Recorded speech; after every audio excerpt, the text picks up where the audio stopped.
하나님이라는 제목으로 목사님 말씀 전하시겠습니다.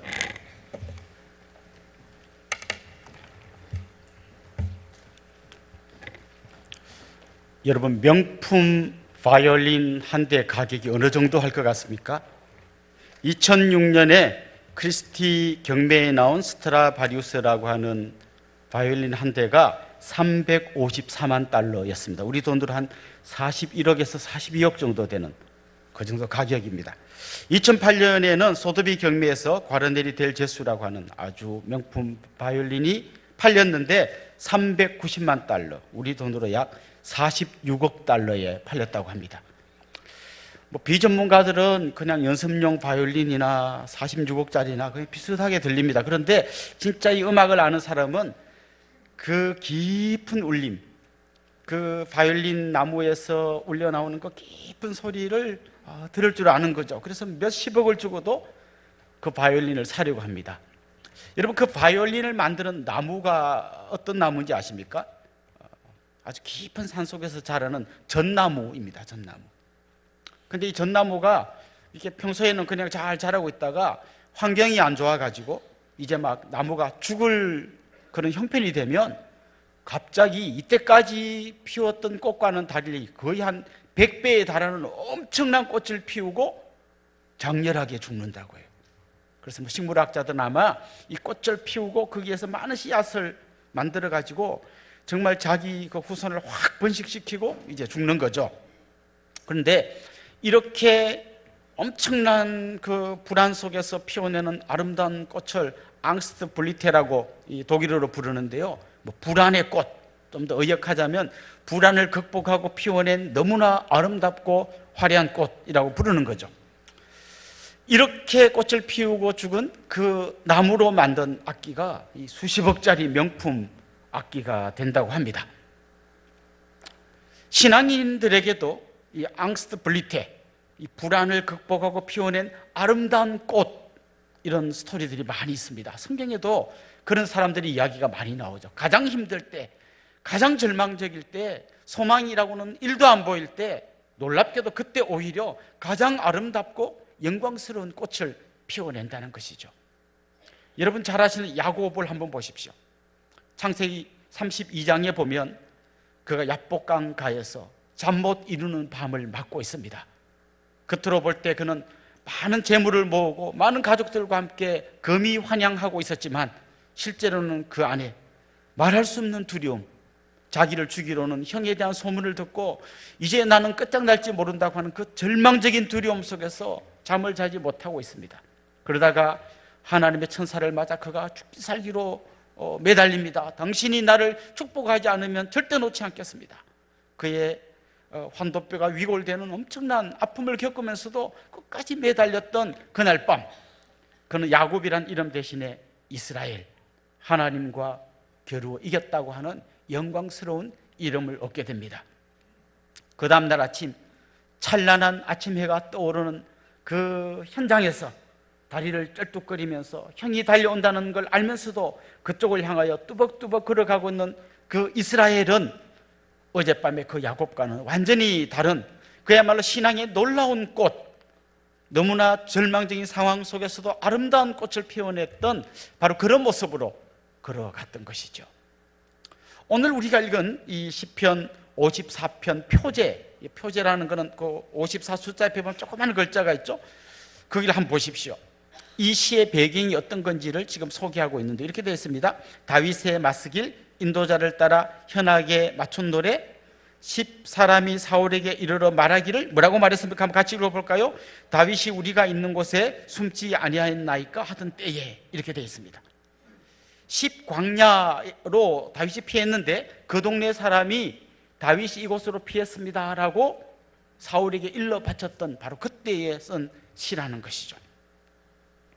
지금 오늘 이 본문의 배경이 되는 그 역사를 살펴보면 다윗은 지금 10광야로 도망가고 있습니다. 사실 다윗은 여러분이 잘 아시는 것처럼 전쟁 영웅입니다. 골리앗을 때려눕히고 정말 민족을 구한 이스라엘의 영웅 중의 영웅입니다. 이스라엘의 장군이 되었고 사울 왕의 사위가 되었습니다. 정말 잘 나가는 사람이었죠. 그런데 너무 속도가 빨랐던 걸까요? 사울이 시기하기 시작합니다. 사울은 천천히요, 다윗은 만만이다.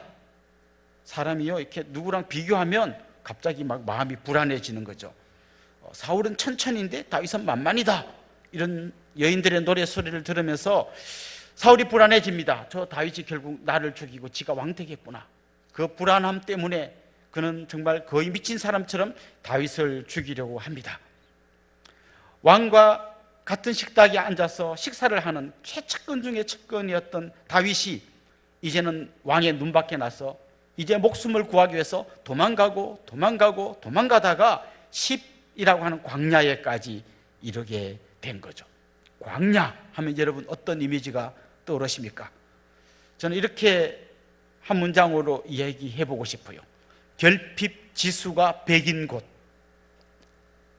뭔가 없는 것을 결핍이잖아요. 그 결핍 지수를 1부터 100까지 만든다면 광야는 물도 없어요, 먹을 것도 없어요, 뭐 잠잘 데도 없어요, 어디 더운 그 햇살이 내리쬐어도 피할 데도 없어요, 밤의 추위를 피해 갈 곳도 없어요. 그냥 아무것도 없는 곳, 결핍 지수가 100인 곳, 거기가 광야입니다. 다윗은 지금 그 결핍 지수 100인 곳 광야로 도망가고 있는 겁니다. 근데 왜 하필 그가 이 십광야로 도망갔을까요? 바로 그 동네가 자기 지파인 유다 지파의 경계 안에 있는 동네예요. 지금 다윗의 마음속에는 굉장한 불안감이 있습니다. 지금 그가 여기 오기 전에 어떤 일이 있었는가 하면 우리가 시편 52편 말씀 나눌 때 같이 이야기했던 것처럼 그가 노비라는 지역에 도망갔다가 거기 제사장 아히멜렉의 도움을 받습니다. 아히멜렉이 다윗에게 떡도 주고 먹을 것도 주고 칼도 주고 그래서 잘 대접을 받고 이제 좀 힘을 얻어서 이제 다시 또 도망을 가는 거죠. 그런데 그 뒤에 어떤 일이 일어났는지 여러분 기억나시죠? 도액이라고 하는 에돔 사람이 사울에게 일러 바친 거예요. 아히멜렉 제사장이 다윗 도와주던데요. 그 일러 바치는 바람에 사울이 화가 나가지고 그 아히멜렉을 비롯해서 거기 있는 제사장 85명을 그냥 다 죽여버렸습니다. 몰살시켜버렸어요. 그 동네 가축도 다 죽이고 어린애도 죽이고 그냥 그 동네를 완전히 쑥대밭을 만들어버렸습니다. 이 소문이 이제 전국에 퍼졌을 거 아니에요. 다윗 도와줬다가는 3대가 망한다. 다윗 도와줬다가는 뼈도 못 추린다. 이게 다 퍼졌고 아무도 다윗을 도와주지 않을 것 같은 그런 상황이 된 거죠. 그러니까 다윗이 생각했을 거예요. 아마 그나마 그러면 제일 안전한 곳, 그래도 나를 좀 숨겨줄 곳은 어딜까? 그래도 우리 지파 사람들이면 나를 좀 숨겨주지 않을까? 여러분, 이게 사람들이 평소에는 잘 모르다가도 어려움이 딱 닥치면 그래도 좀 우리 편이라고 할 사람을 찾게 되잖아요. 우리나라도 이게 평소에는 좀 조용하다가 선거 때만 되면 갑자기 막 자기 지역을 찾아가서 똘똘 뭉치잖아요. 우리가 남이가 막 이러면서 이제 뭉칩니다. 아마 다윗의 마음속에도 다른 사람은 다 나를 사울에게 일러 바쳐도 우리 지파, 이 유다 지파 사람들은 나를 보호해 주겠지. 그래서 그가 자기 지파의 경계 안에 있던 십광야로 도망을 간 거죠. 그런데 오늘 표제에 뭐라고 나옵니까? 그 동네 사람들이 다윗이 여기 숨었다는 걸 사울에게 일러 바쳤다는 거예요.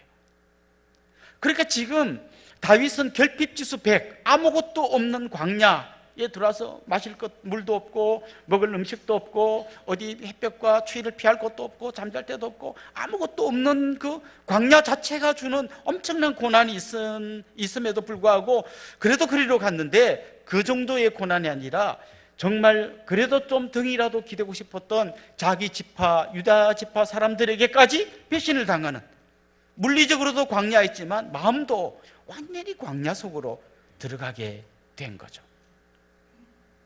바로 그럴 때 쓴 시편이 오늘 본문이라는 거예요. 그런데 참 놀랍게도 이렇게 깊은 밤중에 가장 절망적인 광야에서 밤이 깊으면 깊을수록 별이 빛나는 법이에요. 그 깜깜한 밤에, 그 절망의 밤에 다윗은 오히려 빛나는 별을 본 것처럼 하나님의 도우심을 바라보게 된 거죠. 반 고흐라고 하는 유명한 화가가 있습니다. 지금 화면에 나오는 이게 반 고흐 작품입니다. 별이 빛나는 밤에. 여러분, 별이 어떻게 빛나는 것 같습니까? 그냥 조그마한 점처럼 빛나는 게 아니라 그냥 환한 무슨 횃불처럼 별이 빛나고 있습니다. 지금 앞에 있는 시커먼 높이 있는 이게 사이프러스 나무라고 하는 건데, 이게 십자가를 만들 때 사용했던 바로 그 나무입니다. 그런 종류의 나무예요. 그리고 잘 보시면 가운데 한복판에 교회가 서 있습니다. 반 고흐는 지금 우리가 알기로는 정말 어마어마한 작가이죠. 예술가이죠. 그런데 반 고흐가 살았을 때는 그의 작품이 평생에 한 점밖에 안 팔렸어요. 맨날 가난하고 지질이 궁상. 원래 이 사람은 목회자가 되려고 했던 사람입니다. 근데 너무 힘든 거죠. 삶이 너무 고달픈 거죠. 지금 방금 봤던 이 작품을 그릴 당시에 그는 정신병원에 있었습니다. 정말 그 절망의 밤, 그 깜깜한 밤에 놀랍게도 그는 정말 별이 빛나는 아름다운 그림을 그려냈습니다. 그런데 그 그림을 가능케 한 핵심에는 십자가와 교회가 있었습니다. 사실 우리 인생 가운데 찾아온 그 깊은 밤은 가장 우리를 절망 가운데로 몰아넣기도 하지만, 그 절망 가운데서 정말 빛나는 하나님의 은혜를 발견할 수 있게도 해주는 밤인 것이죠. 오늘 우리 교회가 설립한 지 15주년이 되는 날입니다.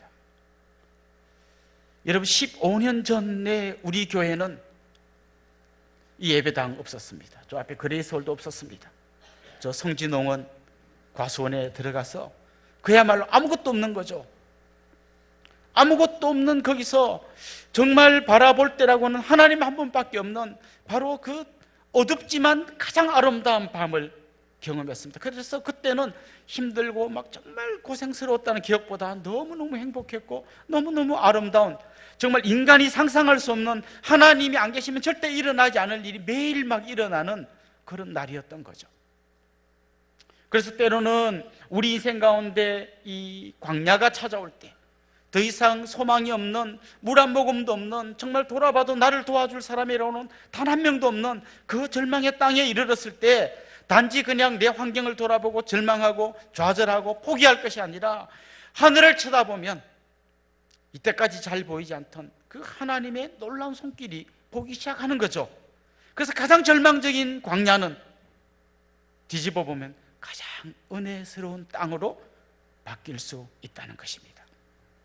다윗은 지금 그곳에서 하나님 한 분만을 바라보고 있습니다. 그리고 하나님께 기도합니다. 하나님, 하나님의 이름으로 저를 좀 구해 주세요. 그리고 또 이야기합니다. 하나님, 하나님의 힘으로 판단해 주세요. 이 판단해 달라는 거예요. 마치 재판하는 재판장이 공평하게 딱 밝혀주는 것처럼 하나님이 제발 좀 밝혀주세요. 왜 이렇게 기도하는 걸까요? 너무 억울한 거죠. 자기는 사울의 충성된 신하이고 정말 나라를 구한 너무 귀한 사람인데 역적으로 몰려서 도망 다니는데, 언제 자기가 잠들었을 때 사울의 창끝이 자기 목을 겨눌지 모르는 그 극도의 불안 속에서 그가 지금 하나님, 정말 내가 뭘 잘못한 거죠? 어디 가서 말할 데도 없고 말해도 들어줄 사람도 없고, 정말 그래도 우리 지파 사람이니까 좀 내 편이 돼주겠지 싶었던 사람들조차도 자기를 다 사울에게 일러 바치는, 정말 기댈 거라고는 정말 어디 한 군데도 없는 그 절망의 땅에서 하나님, 저의 억울함을 좀 밝혀주십시오. 정의라는 게 없어진 겁니다. 그냥 권력자의 거친 숨소리만 들리고 그 앞에서 딸랑거리는 사람들만 있지, 진짜 불의가 정의가 되고 정의가 불의가 되는 이 역전의 안타까움 속에서 그가 지금 하나님, 제발 좀 공평하게 판단 좀 해주세요, 이렇게 억울함을 호소하고 있는 겁니다. 그러면서 그는 이렇게 이야기합니다. 지금 나를 공격하는 저 사람들은 하나님을 자기 앞에 두지 않는 사람들입니다. 하나님이 없는 사람입니다. 오늘 3절 말씀에 보면 그 사람들을 낯선 자라고 표현합니다. 낯선 자. 옛날 번역에는 외인, 원래는 이게 이방인들에게 주로 쓰던 말이에요. 하나님, 저들은 하나님 알지 못하는 이방인 같은 사람들입니다. 그런데 알고 보면 사울을 따르던 사람들은 이방인은 아니죠. 이스라엘 백성이죠. 그런데 꼭 이방인 같다는 거죠. 하나님을 믿는 사람이라고 분명히 말하고 하나님께 제사도 드리는 사람이지만, 우리 지난주에 이야기했던 실천적 무신론자, 하나님 이름을 부르고 하나님께 제사도 드리지만 실제로는 하나님을 안 믿는 사람들이라는 거죠. 하나님 없는 저들이 나를 공격하고 있습니다. 근데 이 본문을 잘 들여다보면 여기에요, 아주 선명한 대조가 나옵니다. 지금 자기를 공격하는 사람들은 어떤 사람인가 하면 권력을 가진 사람이에요. 군사력을 가진 사람이에요. 모든 힘을 다 갖고 있는 사람이에요. 없는 게 없는 사람이에요. 그런데 딱 한 개가 없어요. 하나님이 없어요. 그럼 자기는 어떤 사람인가? 돈도 없어요. 권력도 없어요. 도와줄 사람도 없어요. 아무것도 없어요. 광야에 있어요. 그런데 한 분 하나님이 계시는 거예요. 이 두 가지 극단을 딱 비춰주는 거예요. 사람들이 볼 때는 권력도 있고 돈도 있고 힘도 있고 뭐 군인들도 있고 여기가 정말 세고 아무것도 없고 도망다니는 다윗은 아무것도 아닌 것처럼 보이지만 다윗은 이렇게 고백하는 거예요. 저들은 다 가졌지만 하나님이 없습니다. 반대로 저는 아무것도 없지만 하나님을 모시고 있습니다. 이게 그의 마음속에 정말 너무나 감사한 그 은혜의 불꽃으로 타오르고 있는 거죠. 뭐 이런 걸 생각해 봅시다. 초등학교 동창들이 모여서 우리 모처럼 축구 한번 하고 지는 팀이 밥 사자. 근데 상대방이 머리를 잘 굴리는 거예요. 그래서 평소에 좀 잘하는 애는 자기 편에 다 데리고 가고 우리 편에는 못하는 애만 다 보내주는 거예요. 이거 뭐 해보나 마나죠. 근데 이제 우리 편에서 카드를 하나 딱 내미는 거죠. 그 대신 흥민이는 우리 편이다. 손흥민. 니네 잘하는 애 다 데리고 가. 대신 우리는 흥민이만 우리 편 주면 돼. 지금 다윗의 마음이 그런 거죠. 네가 다 가진 거야. 네가 권력도 있고 힘도 있고 네 마음대로 다 할 수 있는 모든 걸 다 가져서 난 아무것도 없어. 근데 뚜껑을 딱 열어보면 내가 모시고 있는 하나님을 너는 안 모시고 있어. 저는 여러분들이요, 하나님 없이 모든 걸 다 가진 그런 분들을 부러워하지 않기를 소망합니다. 아무것도 없다고 절망하지 않기를 원합니다. 나는 정말 서울에서부터 밀려와가지고 안양을 거쳐 안산을 거쳐 전철도 안 오는 동네 화성으로 언젠가 생긴다고 하는데 계속 안 생기는 이 동네 거를 밀려온, 빨리 이 화성을 탈출하여 지구로 돌아가야 되는 막, 여러분 그런 사람들이 아니에요. 아무것도 없어도 하나님 한 분을 모신 바로 그 사람이 가장 귀하고 가장 복된 분인 것을 믿으시기 바랍니다. 그래서 그는 하나님 한 분만 의지하는 거예요. 하나님 한 분만으로 충분하다는 거예요. 지금 우리나라가 굉장히 위기 속에 있습니다. 며칠 전에도 북한이 해안포를 쏘았고 뭐 핵을 많이 만들고 있고 또 뭐 여차하면 뭐 언제라도 무슨 뭐 어떻게 할지 모르겠어요. 지금 불안합니다. 그런 사이에 중국과 러시아가 우리 동해에서 막 모여가지고 같이 훈련을 했습니다. 일본은 우리를 완전히 지금 쪼고 뭐 무역 무슨 뭐 수출 규제해가지고 우리 숨통을 쪼여 들어오고 있습니다. 미국은 우리 보고 방위비를 많이 올려달라고 합니다. 교회도 둘로 나뉘어졌어요. 어떤 교회는 성조기를 들고 나가고 어떤 사람들은 우리 민족끼리 하나 되어야 된다고 이야기합니다. 저는 여러분들이요, 정말 믿음의 눈으로 고백하기를 원해요. 아무도 안 도와줘도 다 우리를 힘들게 해도 진짜 하나님 한 분이면 됩니다. 이게 우리 신앙인의 고백이어야 되잖아요. 미국 하나면 됩니다. 이게 우리 신앙인의 고백 아니잖아요. 북한하고 우리가 하나 되면 됩니다. 뭐 다 맞는 말이고 일리가 있는 말이 엉터리 이야기는 아니에요. 그런데 최소한 믿음의 고백은 그런 게 아니죠. 하나님 한 분이면 됩니다. 아무것도 없어도. 저는 여러분의 삶 가운데 뭐 돈도 없고 백도 없고 믿을 데도 없고 나 도와줄 사람도 없고 아무것도 없고 나는 정말 광야에서 찬바람 부는 이 한가운데서 나 혼자 있습니다. 그러나 하나님 한 분이 계시면요, 그 하나님 한 분만으로 충분하다는 거죠. 어쩌면 다윗이 이 극도의 고난 속에 들어오기 전에는 내가 믿을 곳이 많은데 그 중에 제일 믿을 만한 분은 하나님이시다, 한 요 정도 고백을 했을지 몰라요. 우리도 보통 어려움이 없을 때는요, 내가 기댈 곳이 많아요. 그런데 그래도 하나님을 제일 믿어야죠. 뭐 한 이 정도 고백을 하겠지만 광야로 들어가면 하나님 말고는 아무것도 없으니까 하나님 한 분밖에 믿을 분이 없군요. 그런데 하나님 한 분만으로 충분합니다. 이 고백을 하게 되는 거죠. 사실 다윗 일생 가운데서도 그런 경험들이 많이 있습니다. 특별히 그는 하나님과 만남을 통하여 경험했던 것들이 있어요. 예를 들면 그가 양을 칠 때 곰이 양을 물으러 옵니다. 그럼 곰하고 싸워요. 우리는 워낙 다윗이 대단한 골리앗을 넘어뜨린 사람이니까 곰 정도야 하지만 여러분, 곰하고 사람은 싸울 상대가 아니에요. 곰을 보면 무조건 도망가든지 막 엎어져서 죽은 척 해야 되는 거지, 이 곰하고 인간이 싸우는 건 말도 안 되는 이야기죠. 그런데 다윗은 곰과 다윗의 싸움을 어떤 싸움으로 늘 바꿨냐면 나와 함께 하시는 하나님과 곰과의 싸움으로 바꾼 거예요. 다윗과 곰과의 싸움은 백전백패겠지만 나와 함께 하시는 하나님이 내 편이 되시는 순간 하나님과 곰이 싸우면 곰은 아무것도 아닌 거죠. 거기에 곰 대신 늑대를 갖다 넣든지 뭐 사자를 갖다 넣든지 뭘 갖다 넣어도 하나님과 사자, 하나님과 늑대 상대가 안 되는 거죠. 그러다가 골리앗과 싸우게 될 때도 똑같은 공식인 거죠. 그의 손에 들렸던 물맷돌이 대단한 게 아니라 하나님이 다윗 편이 될 때 다윗과 골리앗의 싸움이 아니라 하나님과 골리앗의 싸움으로 바꿔버리는 순간 그 싸움은 너무나 쉽게 이길 수 있는 싸움으로 바뀌게 된 거죠. 지금도 마귀는 할 수만 있으면 믿는 자들을 넘어뜨리려고 때로는 우는 사자같이, 때로는 광명한 천사같이 우리를 공격합니다. 여러분 기억하십시오. 우리가 우리 힘으로, 우리 의지로 이 싸움에서 이길 수 없습니다. 그러나 십자가를 통과하시고 부활하셔서 죽음의 권세를 누르시고 완전한 승리를 쟁취하신 예수 그리스도 한 분이면 우리는 충분합니다. 그 예수님을 의지할 때 마귀 어떤 공격도 우리가 이겨낼 수 있는 것이죠. 지금 다윗은 굉장한 고난 가운데서 정말 별처럼 빛나는 하나님을 바라보면서 기도하고 있습니다. 그러다가 6절 쪽으로 딱 넘으면 분위기가 완전히 바뀝니다. 우리 6절을 한번 같이 읽어볼까요? 같이 읽어봅시다. 내가 낙한 죄로 주께 제사하리이다.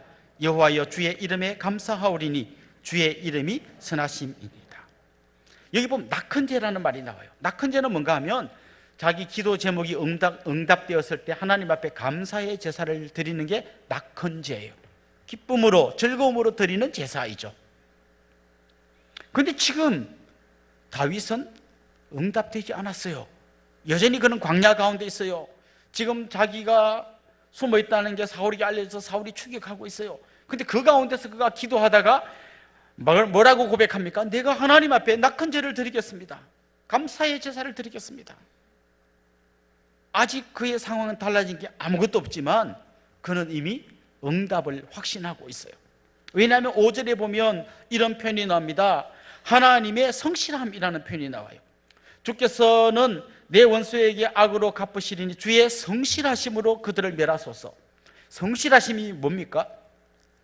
일정하게 변함이 없이 늘 한결같이 하나님이 나를 도왔다는 걸 그가 알고 있는 거예요.